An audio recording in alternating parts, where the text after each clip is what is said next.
Commander Jake Morrison stared out the window of his ship as they came closer to New Haven Colony. Something felt wrong. The planet looked normal from space, but there were no radio signals coming from the surface. No messages, no requests for supplies, nothing at all. "Sir, we're not getting any response from the colony," said Lieutenant Ben Carter from his station. "The communication towers are there, but nobody's answering." Jake felt a cold feeling in his stomach. His younger brother Danny lived on New Haven with his wife and 5-year-old daughter Amy. The colony had 50,000 people. Someone should be answering their calls. "What about the defense platforms?"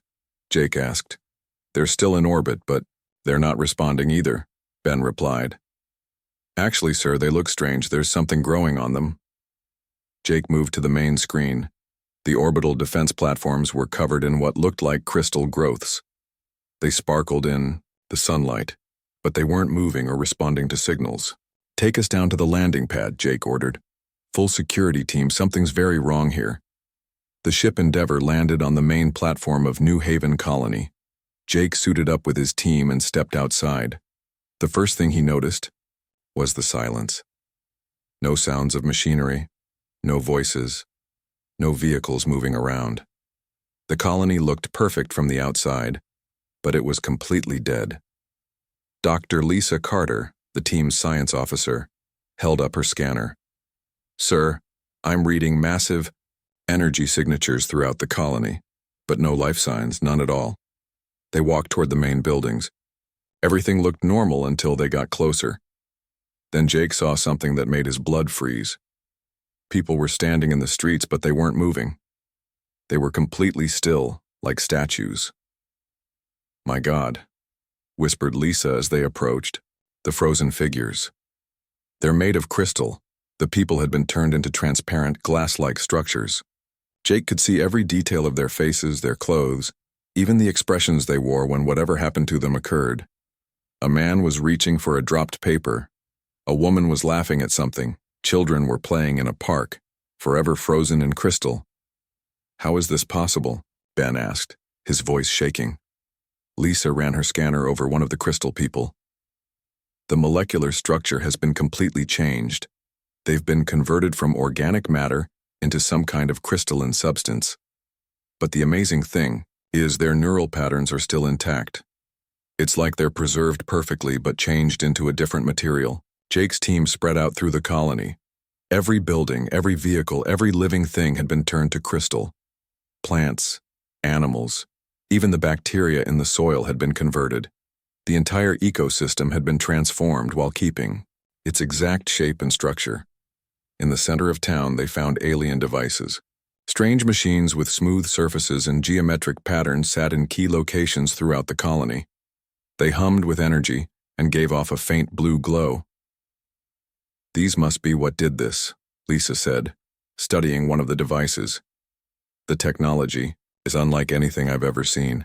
It's operating on principles we don't understand." Near the alien machines, Jake found something that made his anger burn hot. Symbols had been carved into the ground, burned deep into the earth. They were arranged in patterns that hurt to look at, but their meaning was clear when translated. Soft species, easy prey, more to follow. The message was written in broken human languages, as if the aliens had learned just enough to deliver their threat. Jake clenched his fists as he read the words. These creatures had destroyed 50,000 innocent people just to send a message. "Sir," Ben called from across the square, "you need to see this." Jake followed him to a large building, at the edge of town. Inside they found more crystal people, but these were different. They were grouped together in what looked like a meeting. Men and women in military uniforms sat around a table, their faces showing fear and determination. They knew what was happening, Lisa observed. Look at their positions. They were trying to organize a defense. Jake studied the crystal figures. These people had fought back. They had tried to save their colony. But whatever technology the aliens used had been too powerful to stop.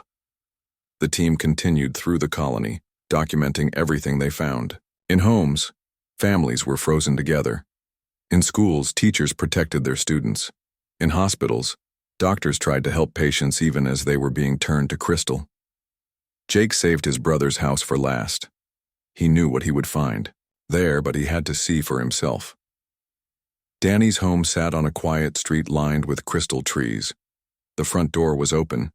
Inside, Jake found his brother's family in the living room.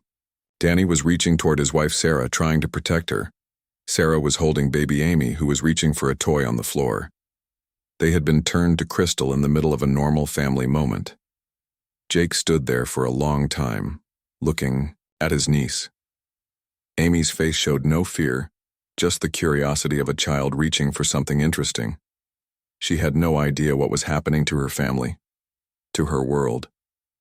"Jake," Lisa said softly behind him. "I'm sorry." Jake touched the crystal surface where Amy's hand was frozen. It was warm to the touch and perfectly smooth. Somewhere inside that crystal structure, his family might still be alive, still aware, but unable to move or speak. "Sir, we need to go," Ben said urgently from outside. "Ship sensors are picking up movement in space. Something big is coming." Jake took one last look at his family, then followed his team back to the ship. As they lifted off, he watched New Haven Colony disappear below them. 50,000 people had been turned into a monument to alien cruelty. On the trip back to Earth, Jake wrote his report. Humanity had met its first alien species, and they had declared war without warning or mercy. The attackers called themselves the Hegemony, according to the data Lisa had recovered from their devices. They were a coalition of 12 different alien species that had ruled their part of the galaxy for thousands of years. The aliens thought humans were weak. They thought humanity would be easy to defeat. They had studied human technology and found it primitive compared to their own advanced sciences. But Jake knew something the aliens didn't understand. They had never met humans who were truly angry. They had never seen what humanity could do when someone threatened their families. As Earth grew larger in the ship's windows, Jake made a promise to his crystallized family. The aliens wanted to send a message about how easy humans were to destroy. Soon, they would learn what humans could do when they stopped playing by the rules. The news hit Earth like a bomb. Every television, every computer screen, every communication device showed the same horrifying images from New Haven Colony. 50,000 people turned to crystal, frozen forever in their final moments. The alien message burned into the ground made their intentions clear. Admiral Helen Cross sat in the emergency meeting room deep beneath the Pentagon. Around the table sat the most powerful people on Earth, but they all looked shaken. The footage from New Haven played on repeat on the wall screens. "How long before they attack again?" asked President Sam Williams. His voice was steady, but his hands shook slightly as he spoke. "Our intelligence suggests they're testing us," replied Dr. Richard Kane, Earth's top military strategist. "They want to see how we react to losing a colony. Based on their previous attacks on other species, they usually wait a few months before the next strike." "Previous attacks?" Admiral Cross leaned forward. "You mean they've done this before?" Dr. Kane nodded grimly. "We've found evidence of 12 other species that the hegemony has encountered in the past 1,000 years. All of them were either completely destroyed or forced into slavery. The pattern is always the same. First contact through overwhelming force, followed by systematic elimination of any resistance." President Williams stood up and walked to the window. Even though they were underground, he stared at the wall as if he could see the sky. "What do our military experts say about fighting them?" General Paul Martinez, head of Earth's ground forces, cleared his throat. "Mr. President, their technology is centuries ahead of ours. Their matter conversion weapons can turn our ships into crystal just as easily as they did to the colonists. Our current weapons would be like throwing rocks at a tank." "Then we need better weapons," Admiral Cross said firmly. Dr. Kane pulled up files on his tablet. "That's why I'm recommending we activate every classified research project we've ever shelved. Every theoretical weapon, every dangerous experiment, every idea that was considered too risky for normal warfare." President Williams turned back to the group. "What kind of ideas are we talking about?" "Quantum manipulation, dimensional folding, time dilation fields, matter phase shifting," Dr. Kane listed. "Technologies we've only explored in theory because they seem too dangerous or impossible to control." "And now?"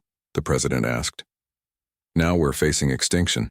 Admiral Cross replied. These aliens think we're weak because our technology looks primitive compared to theirs, but they don't understand human creativity when we're desperate. President Williams was quiet for a long moment. Then he looked around the table at each person. I'm authorizing Operation Prometheus. Every black site, every hidden laboratory, every theoretical research project gets unlimited funding and resources. We have one goal: develop weapons that can stop the hegemony. As the meeting ended, reports began coming in from other colonies.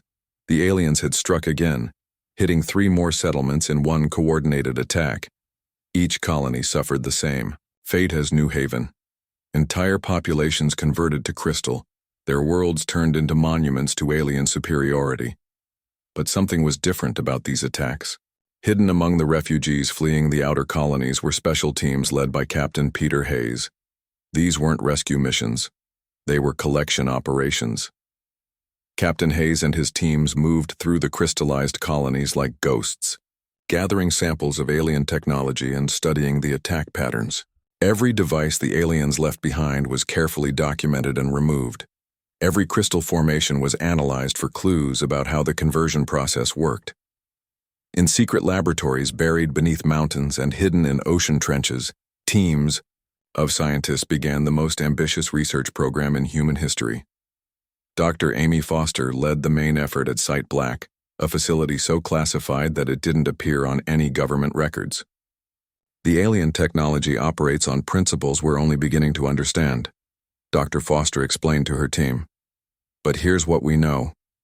They can manipulate matter at the quantum level, changing its basic structure while preserving its shape and information content. Her assistant, Dr. Kevin Scott, studied the alien device fragments under powerful microscopes. The energy requirements should be enormous, but these devices seem to draw power from somewhere else. It's like they're tapping into a source we can't detect. That's our first breakthrough point, Dr. Foster replied. If we can understand their power source, we can potentially disrupt it. Meanwhile, in laboratories around the world, other teams worked on different aspects of the alien technology. At Site Red, scientists studied the crystallization process itself. At Site Blue, researchers focused on the alien communication systems. At Site Green, weapons specialists tried to reverse engineer the aliens' energy projection capabilities. The work was dangerous. 3 laboratories suffered containment failures when experiments with alien technology went wrong. At Site Yellow, an attempt to recreate the crystallization effect resulted in half the building being converted to crystal before emergency systems could shut down the experiment. But progress came quickly. Human scientists had advantages the aliens couldn't predict. Where alien technology relied on predetermined patterns and established principles, human creativity found new approaches and unexpected solutions. Dr. Scott made the first major breakthrough 6 weeks after the research began. Working with fragments of alien power systems, he discovered that their energy source was connected to what he called quantum foam, the underlying energy field that existed in empty space itself. They're not generating power, he explained, excitedly to Dr. Foster. They're borrowing it from the universe itself, then returning it through dimensional shortcuts we can't see. Can we do the same thing? Dr. Foster asked. Better, Dr. Scott replied with a grin. We can do it more efficiently. The first human prototype quantum tap was completed 3 months after New Haven's destruction. When activated, it generated more power than any previous human technology, drawing energy directly from the fabric of space-time itself. But Admiral Cross wanted more than just better power sources. She wanted weapons that would shock the aliens as much as they had shocked humanity. I want them to regret underestimating us, she told the research teams during a video conference. I want them to realize they've awakened something they should have left alone. Dr. Foster's team began developing what they called reality adjustment weapons. These devices could temporarily change the laws of physics in a small area, making solid objects permeable or causing gravity to work differently. Other teams worked on dimensional weapons that could exist in multiple places at once, or time weapons that could age targets rapidly while leaving everything else unchanged. The most ambitious project was led by Dr. Scott himself. He proposed creating weapons that didn't just destroy targets, but removed them from existence entirely. Not just killing them, but making it so they had never existed in the first place. That's theoretically impossible, Dr. Foster pointed out. So, was turning people into crystal, Dr. Scott replied. But the aliens did it anyway. We just need to think beyond what we consider possible. As the research continued, more alien attacks occurred throughout human space. Each attack followed the same pattern: overwhelming force, total conversion of all life to crystal, and messages declaring humanity's weakness. But Captain Hayes and his collection teams noticed something the aliens didn't realize. With each attack, they were leaving behind more technology for humans to study. They were so confident in their superiority that they weren't bothering to clean up after themselves. 4 months after New Haven, Admiral Cross received a report that changed everything. Dr. Foster's team had successfully test-fired the first quantum reality weapon. The target, a small asteroid, had been made to forget it was solid for exactly 3 seconds. During that time, other objects passed through it as if it wasn't there. "We're ready for field testing," Dr. Foster reported. "But I need to warn you, once we use these weapons, there's no going back. We'll be fighting with technologies that change the fundamental rules of how the universe works." Admiral Cross smiled for the first time since New Haven. "Good. It's time the aliens learned that humans don't fight fair when our families are threatened." 6 months after New Haven Colony became a crystal monument, humanity had changed. Deep beneath Earth's surface, in laboratories that officially didn't exist, scientists worked with technologies that rewrote the rules of reality itself. Dr. Amy Foster stood in the main testing chamber of Site Black, watching her team prepare for another experiment. The chamber walls were lined with materials that didn't exist in nature, substances created by human ingenuity and alien inspiration. "Quantum field is stable," reported Dr. Kevin Scott from his control station.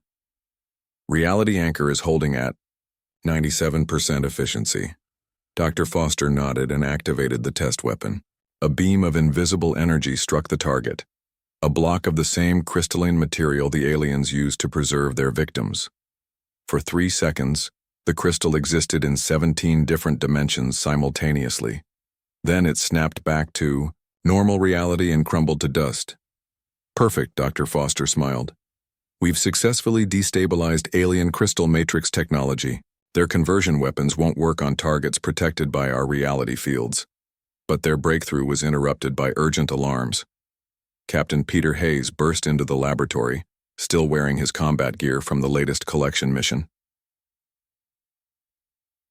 "The aliens are attacking Titan's Edge," he announced.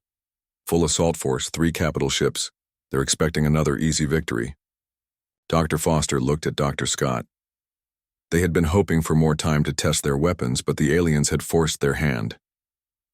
"How long until our ships can reach the system?" she asked. "Admiral Cross is already deploying the test fleet." "Captain," Hayes replied. "Commander Morrison is leading the new deep strike units. They're equipped with the prototype weapons you've developed." Dr. Foster felt a mixture of excitement and terror. Everything they had worked for was about to be tested in actual combat against an enemy that had never lost a battle.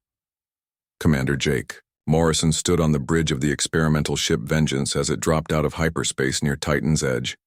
The mining colony was under heavy attack, but unlike previous alien assaults, this one was meeting resistance. "Sir, alien forces are maintaining position around the planet," reported Lieutenant Ben Carter. "They seem confused by something." Jake smiled grimly. "They're confused because the colonists aren't turning to crystal. Our new defensive systems are working.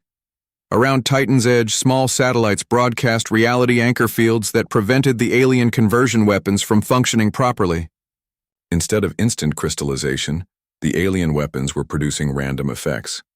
Some areas became temporarily invisible, others experienced reverse gravity, and a few locations began existing in slow motion.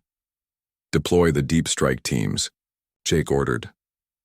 From the Vengeance, 20 small ships launched toward the alien fleet.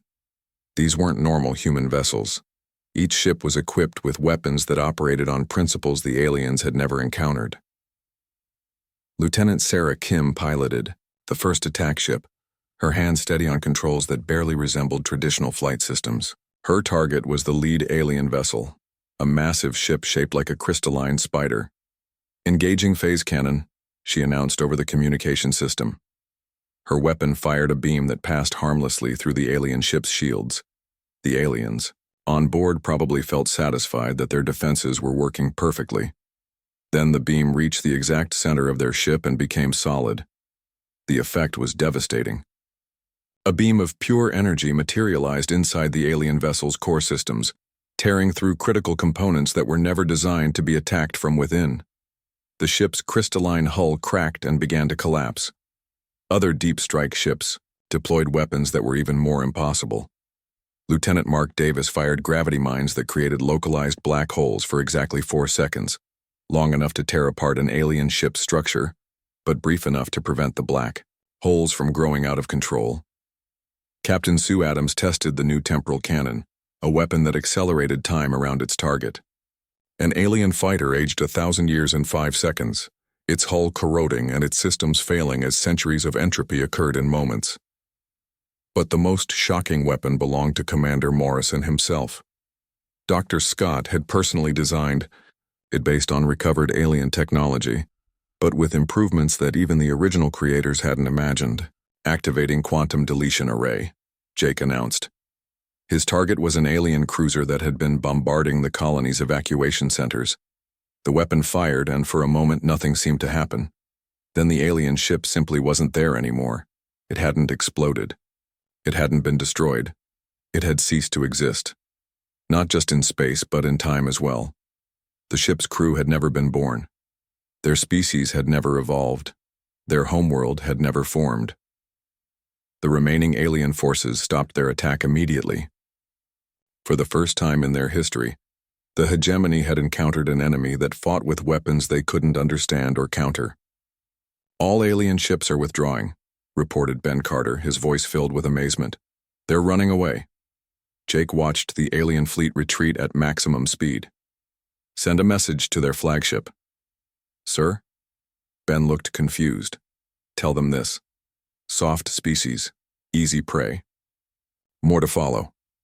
Jake's voice was cold as space itself. "Send it in their own language."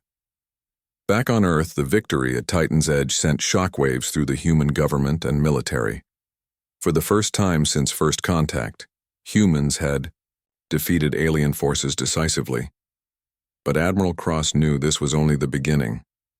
Intelligence reports indicated that the hegemony was massing their largest fleet ever assembled. 12 different alien species were contributing ships and weapons to completely destroy humanity before humans could develop even more dangerous technologies. "They're scared," Dr. Richard Kane observed during the emergency briefing. "Our victory at Titan's Edge has made them realize that humans are not the easy target they expected." President Williams studied the intelligence reports. "How large is their fleet?" "Over 3,000 ships," Admiral Cross replied. "Every vessel equipped with their most advanced weapons. They're not taking any chances this time." "Where are they planning to attack?" the president asked. "Earth itself," Admiral Cross said grimly. "They want to eliminate humanity's homeworld and end this war quickly." Dr. Foster joined the meeting via secure video link from Site Black.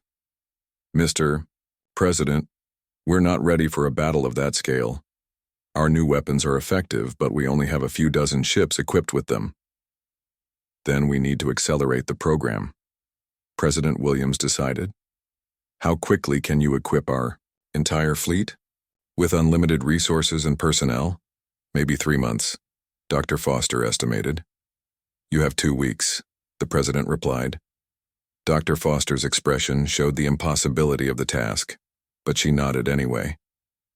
"We'll need to use mass production, techniques with technologies we barely understand ourselves. It's incredibly dangerous." "More dangerous than letting the aliens destroy Earth?" Admiral Cross asked. "Point taken," Dr. Foster agreed. "We'll make it work somehow." As the meeting ended, reports arrived of more alien attacks throughout human space. But these attacks were different. The aliens were no longer taking their time. or leaving messages. They were hitting fast and hard, trying to destroy as many human colonies as possible before the final assault on Earth. Each attack site was visited by Captain Hayes and his collection teams, but now they found something new. The aliens were being more careful with their technology, leaving behind fewer devices to study. They were learning to respect human ingenuity, but they were learning too slowly. In laboratories around Earth, human scientists worked around the clock to mass-produce weapons that operated outside the normal laws of physics. Assembly lines that existed in multiple dimensions simultaneously produced ammunition that could ignore matter and shields that existed in 17 different quantum states at once. Dr. Scott achieved his greatest breakthrough during this frantic period. Working with quantum deletion technology, he created a weapon that could unravel the fundamental forces holding matter together, not just destroying targets, but temporarily making the concept of atomic structure stop working in a localized area. This is beyond dangerous, Dr. Foster warned him. If this technology gets out of control, it could unravel reality itself. Then we'd better make sure it doesn't get out of control, Dr. Scott replied. Because if the aliens destroy Earth, reality won't matter to us anyway. 2 weeks later, as alien scouts reported that the massive hegemony fleet was approaching the solar system, Admiral Cross stood on the bridge of her flagship and smiled. Humanity was about to deploy weapons that would change warfare forever. Aliens thought they were coming to finish off a primitive species that had gotten lucky once. They had no idea they were about to encounter an enemy that had learned to weaponize the universe itself. The largest alien fleet in galactic history approached Earth's solar system with complete confidence. 3,000 ships from 12 different species, equipped with weapons that had conquered dozens of civilizations. The Hegemony High Command expected this to be their final victory against the troublesome humans. They were wrong. Admiral Helen Cross stood on the bridge of her flagship Retribution, watching the massive alien fleet drop out of hyperspace beyond Pluto's orbit. The ships were magnificent and terrifying, crystalline vessels that sparkled like deadly jewels against the darkness of space. "All ships report ready," announced Captain Sue Adams from her experimental vessel Paradox. "Reality anchors are online, and quantum weapons are charged." Admiral Cross opened a channel to the entire human fleet. 200 ships faced 3,000 alien vessels, but she wasn't worried. The aliens had never encountered what humanity could do when they stopped playing by conventional rules. "This is Admiral Cross to all vessels," she broadcast. "Today we show these aliens what happens when they threaten our families. Deploy all experimental weapons. No restrictions, no holding back." The alien fleet began their attack exactly as they had planned. Massive beams of crystallization energy lanced toward the human ships, the same weapons that had turned entire colonies into crystal monuments. Then something impossible happened. The alien weapons simply stopped working. Captain Adams had activated the first battlefield reality anchor, a device that temporarily rewrote the laws of physics in a space larger than Earth's moon. Within the affected area, matter conversion technology couldn't function because the fundamental rules it depended on no longer applied. "What's happening to our weapons?" demanded Fleet Commander Zektar aboard the alien flagship. His species had perfected crystallization technology over thousands of years, but now their most powerful weapons were producing nothing but harmless light shows. "Unknown energy field detected," reported his science officer. "The humans appear to have altered local space-time to prevent quantum matter conversion." Fleet Commander Zektar felt the first touch of real fear. That's impossible. No species has ever developed technology to modify fundamental physical laws, but the humans were just getting started. Commander Jake Morrison, now commanding the advanced destroyer Nemesis, fired the first human counterattack. His dimensional artillery launched shells that existed in 17 different dimensions simultaneously. The projectiles passed through alien shields as if they weren't there, then became solid inside enemy hulls. The aliens watched in horror as their most heavily armored ships were torn apart from within by weapons that ignored their defenses completely. Ship after ship erupted in explosions as ammunition that couldn't be stopped found its targets. "Deploy temporal accelerators," ordered Captain Lisa Martinez from the cruiser Kronos. Her weapons fired beams that caused enemy vessels to experience time at different rates. Alien crews aged to death in minutes while their ships crumbled from centuries of entropy compressed into seconds. Entire squadrons of enemy fighters simply aged into cosmic dust. But the hegemony fleet was massive, and they began to adapt. Some alien ships retreated beyond the range of the reality anchor field and began using conventional energy weapons instead of their matter conversion technology. "They're learning," observed Admiral Cross.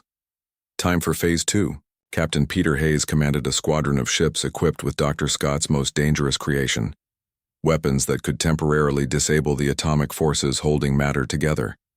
His target was a massive alien dreadnought that was trying to flank the human fleet. Firing atomic dissolution beam, Hayes announced. The weapon struck the alien ship, and for 5 seconds, the concept of atomic structure stopped working in a localized area around the target. The dreadnought didn't explode. It simply came apart as its atoms forgot how to bond with each other. The ship dissolved into its component elements, leaving behind a cloud of harmless gas. Across the battlefield, human ships deployed weapons that defied every principle of conventional warfare. Gravity bombs created temporary black holes that dragged enemy vessels into crushing singularities before dissipating safely. Phase cannons made human ships temporarily intangible, allowing them to pass through enemy formations while firing from inside alien shield perimeters. Lieutenant Mark Davis piloted a fighter equipped with probability weapons, devices that altered the quantum mechanics of chance itself. Enemy shots that should have hit his ship suddenly had zero probability of connecting, while his own weapons found targets with impossible accuracy. The alien fleet began to panic. Species that had dominated the galaxy for millennia found themselves facing an enemy that fought with technologies that shouldn't exist. Ships that had never lost a battle were being destroyed by weapons that operated outside the known laws of physics. "Request immediate reinforcements," Fleet Commander Zektar transmitted to Hegemony High Command. "The humans are using impossible weapons. Our science officers report they've somehow weaponized fundamental forces." But the worst was yet to come. Admiral Cross had held back humanity's ultimate weapon, waiting for the perfect moment. As alien reinforcements began arriving through hyperspace, she gave the order that would end the battle decisively. "Deploy the conceptual annihilator," she commanded. Dr. Scott's masterwork fired from the heavily modified battleship Erasure. The weapon didn't destroy enemy ships. It made them cease to have ever existed, not just removing them from space, but editing them out of the timeline itself. One moment, a squadron of alien cruisers was advancing on human positions. The next moment, they had never been built. Their crews were never born. Their species never evolved the technology to create them. The very concept of those ships was deleted from reality. Fleet Commander Zektar watched a quarter of his fleet simply vanish from existence. Not destroyed, not damaged, gone as if they had never been there at all. His own memory of those ships began to fade as reality adjusted to their absence. "Impossible," he whispered. "They're not just fighting us. They're fighting against existence itself." The remaining alien ships began retreating in complete terror, but Admiral Cross wasn't finished sending her message. "Target their flagship," she ordered Captain Hayes. "But don't destroy it. I want them to carry word back to their leaders." Hayes targeted Fleet Commander Zektar's ship with a weapon that temporarily made its hull exist in multiple time streams simultaneously. For 30 seconds, the alien flagship experienced past, present, and future all at once. The crew aged and grew young repeatedly. Their ship was simultaneously new and ancient, and they saw their own deaths and resurrections in an endless loop. When the effect ended, the alien crew was traumatized beyond description. They had experienced every possible timeline of their ship's existence in half a minute. "Message for your high command," Admiral Cross broadcast to the fleeing aliens. "Tell them this was us being gentle. Tell them what happens if they attack human colonies again." As the final demonstration, Dr. Scott activated humanity's ultimate deterrent, a weapon that could temporarily unravel the quantum structure holding the universe together. For exactly 1 second, an entire star system ceased to exist, leaving behind a perfectly spherical void in space-time. Then reality snapped back into place, and the star system reappeared exactly as it had been. The message was clear. Humanity now possessed weapons that could edit reality itself. Fleet Commander Zektar's surviving ships fled the solar system at maximum speed, carrying with them reports that would terrify the entire hegemony coalition. For the first time in their history, they had encountered a species that didn't just fight wars. They fought against the fundamental nature of existence itself. As the human fleet regrouped near Earth, Admiral Cross received congratulations from President Williams and military commanders around the world. But she knew this victory was more than just a military success. "Sir," reported Captain Adams from the Paradox, "we're receiving surrender requests from several hegemony member species. They want to negotiate peace terms immediately." Admiral Cross smiled. Humanity had done more than win a battle. They had introduced the concept of fear to species that had never experienced it before. On his ship Nemesis, Commander Morrison looked out at Earth's blue marble rotating peacefully in space. His family was still trapped in crystal on New Haven Colony, but now he had hope that human science could find a way to restore them. The aliens had thought humans were soft and weak. They had learned that humanity's greatest strength wasn't technology or firepower. It was their absolute refusal to accept the impossible as an excuse for defeat. The war was far from over, but the balance of power in the galaxy had changed forever. Humanity had become something unprecedented, a species that rewrote the rules when the existing ones weren't sufficient. 2 years after the destruction of New Haven Colony, the galaxy had become a very different place. The hegemony, once the undisputed masters of their region of space, now lived in constant fear of human retaliation. Their ancient coalition was falling apart as member species questioned everything they thought they knew about warfare. President Sam Williams stood before the United Nations, but his audience had grown far beyond Earth. Representatives from 17 different alien species sat in the gallery, all seeking protection from the hegemony under human authority. The small primitive planet that the aliens had once dismissed was now the center of galactic politics. "Today marks a new chapter in galactic history," President Williams announced. "For too long, the strong have preyed upon the weak. That era ends now." On the screens behind him, images showed human ships patrolling star systems across the galaxy. These weren't ordinary vessels. The Deep Strike fleet operated on principles that still terrified alien scientists who studied them. Ships that existed in multiple dimensions simultaneously, capable of appearing anywhere in the galaxy within minutes.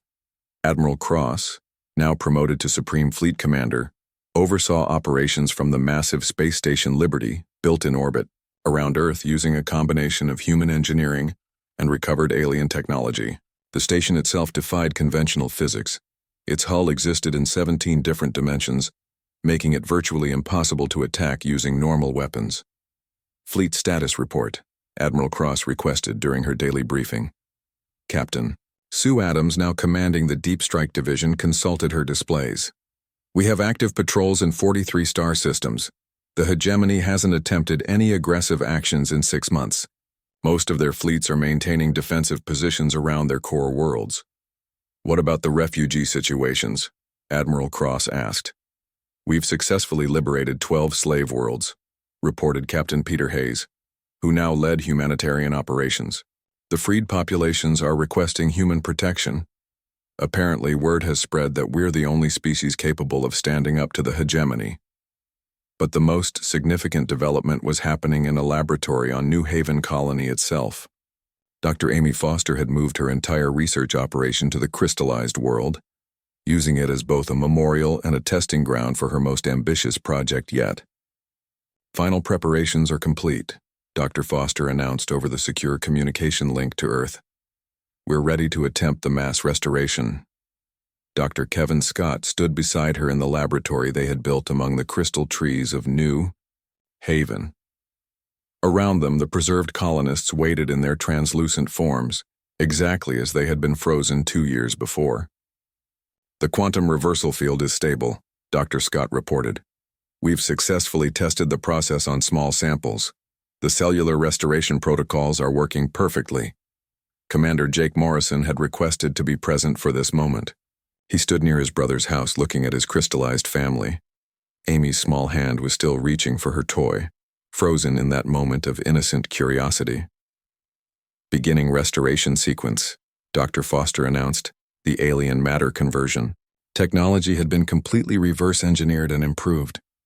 Where the original devices could only change matter from one form to another, human improvements allowed for complete restoration with perfect accuracy.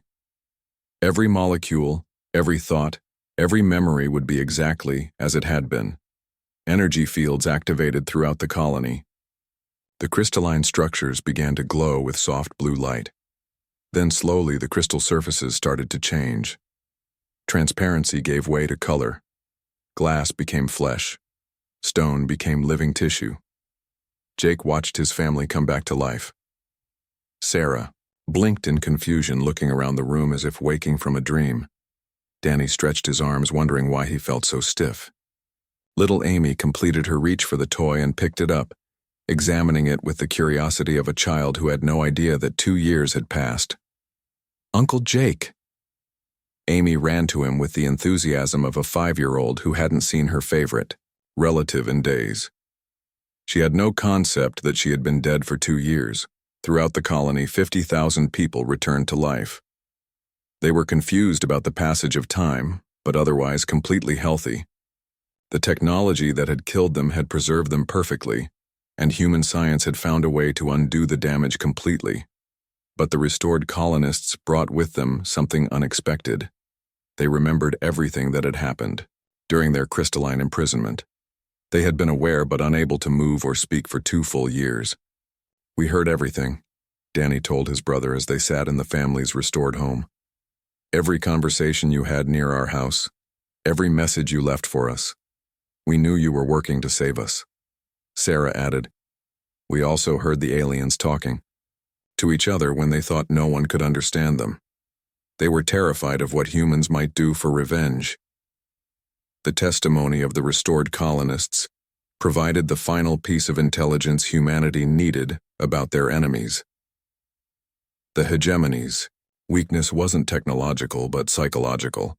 They couldn't comprehend species that refused to accept defeat. "They've never encountered a species like humans," explained Dr. Richard Kane during a strategy meeting. "Every other race they've conquered accepted their superiority and either fought conventional battles or surrendered. We're the first species that responded to their attacks by rewriting the laws of physics." President Williams smiled. "And now they're afraid of us." "More than afraid," Admiral Cross corrected. 3 hegemony member species have formally requested peace negotiations. They want to surrender before we decide to demonstrate our weapons on their homeworlds. The negotiations took place on a neutral space station that humanity had constructed, specifically for the purpose. The station existed partially outside normal space-time, making it impossible for any species to bring weapons that could function there. Fleet Commander Zektar, the alien leader who had survived the battle at Earth, led the hegemony delegation. He looked significantly older than he had 2 years before, and his movements showed the nervous tension of someone who had seen impossible things. "The Hegemony High Command wishes to discuss terms for ending hostilities," he announced formally. President Williams sat across from him at a table made from crystallized matter, a deliberate reminder of what the aliens had done to human colonies. "The terms are simple: complete withdrawal from all occupied territories, release of all enslaved species, submission to human oversight of hegemony military forces." "That's unacceptable," protested another alien delegate. "The hegemony has ruled this region of space for 50,000 years. Admiral Cross leaned forward. "Would you prefer we demonstrate our latest weapons development? Dr. Scott has created a device that can selectively edit species out of existence. We could make it so your civilizations never evolved in the first place." The alien delegates looked at each other in terror. They had studied the reports from the Earth battle. They knew humans weren't bluffing about possessing reality-altering weapons. "What guarantees do we have that humans won't use these weapons against us once we surrender?" Fleet Commander Zektar asked. President Williams considered the question carefully. "You have the guarantee that humans prefer to build rather than destroy. We're not interested in conquering your worlds or enslaving your people. We just want you to stop attacking innocent species." The negotiations continued for weeks, but the outcome was never really in doubt. The hegemony had two choices: surrender to human terms or face weapons that could erase them from existence. They chose surrender. 6 months later, Commander Morrison stood on the observation deck of Space Station Liberty, watching ships from dozens of species traveling peacefully through human-protected space. The galaxy had become a much safer place for younger civilizations. "Uncle Jake, look what I drew." Amy ran up to him holding a picture she had made with crayons. It showed spaceships and stars with stick figures representing her family. Jake picked up his niece and hugged her. "It's beautiful, Amy, just like the future we're building." Below them, Earth rotated peacefully in space, protected by weapons that existed in dimensions their enemies couldn't even perceive. Humanity had learned the most important lesson in the galaxy. When someone tries to erase you from existence, you respond by rewriting the rules of existence itself. The memorial at New Haven Colony bore a simple inscription that had become famous throughout human space. "They thought we were prey. They learned we are the universe's way of saying no to impossible odds." In the end, the aliens had made a critical error. They had studied human technology and found it primitive. They had analyzed human military tactics and found them conventional, but they had never bothered to study human determination. They thought they were dealing with just another weak species that would accept defeat gracefully. Instead, they had encountered humanity, a species that treated the impossible as nothing more than a temporary inconvenience to be solved through creativity and stubbornness. The galaxy was learning a new rule: don't threaten human families unless you're prepared for humans to weaponize physics itself to protect them. As one alien diplomat had put it in a report to his government, humans don't fight wars. They fight against the very concept of losing.